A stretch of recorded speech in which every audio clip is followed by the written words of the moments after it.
فیصل آباد میں عید کے موقع پر مہمان نوازی کا سلسلہ جاری ہے۔ Mutton, korma, beef, mutton pulao اور کباب تیار کیے جا رہے ہیں۔ ایک فیملی کے ساتھ موجود ہیں بیورو ہیڈ غلام دستگیر، ان سے اس بارے میں جانتے ہیں۔ دستگیر بتائیے گا، قربانی کی ذمہ داریوں سے فری ہونے کے بعد اب لوگ کیسے انجوائے کر رہے ہیں؟ جی بالکل، عید خوشیاں بانٹنے ایک دوسرے کے ساتھ مل بیٹھنے اور عید ملن پارٹیاں کرنے کا تہوار ہے۔ میرے ساتھ فیملی کے سربراہ موجود ہیں۔ آج میرے بھائی ہیں، چھوٹے بھائی ہیں اور بڑے بھائی ہیں اور ان کی فیملی ساری یہاں پہ میں نے انوائٹ کی ہے۔ کل ہم ان کی طرف جائیں گے اور بزرگ جو ہیں وہ بھی ساتھ ہیں۔ یہ بتائیے گا، بچے سارے آئے ہوئے ہیں یہاں پہ، ایک خوشی کا موقع ہے۔ بچے سارے آئے ہوئے ہیں، یہ خوشی کا موقع ہے۔ اللہ میاں کسی نو زندہ ہے موقع۔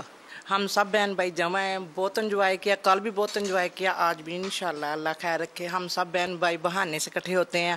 جی بالکل، مل بیٹھنے کا ایک بہانہ بنا ہوا ہے، ایک دوسرے سے ملنے کا بہانہ بنا ہوا ہے، کیونکہ سال بھر جو ہے ہر کسی کی ہر طرح کی مصروفیت رہتی ہے، کام میں مصروف رہتے ہیں، شہر سے دور رہتے ہیں، لیکن اس طرح کا جب موقع عید کا تہوار آ جائے تو سارے ایک جگہ پہ بہت اکٹھے شکریہ ہو جائیں۔ غلام دستگیر، آگاہ کر رہے تھے۔ عید الاضحیٰ پر قربانی کے لیے احتیاطی تدابیر۔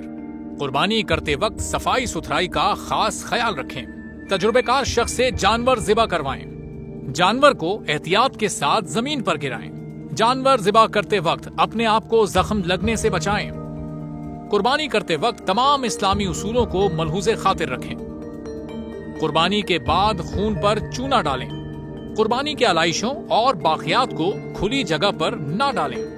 جانوروں کے فضلے اور آلائشوں کو محفوظ طریقے سے تلف کریں۔ گندگی پھیلانے سے گریز کریں اور حکومتی ہدایات پر عمل کریں۔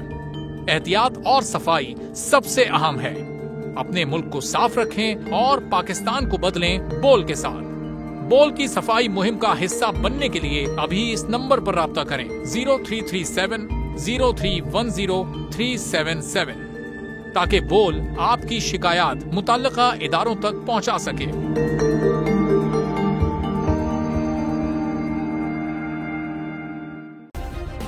سبسکرائب کریں اور بیل دبائیں تاکہ کوئی خبر رہ نہ جائے۔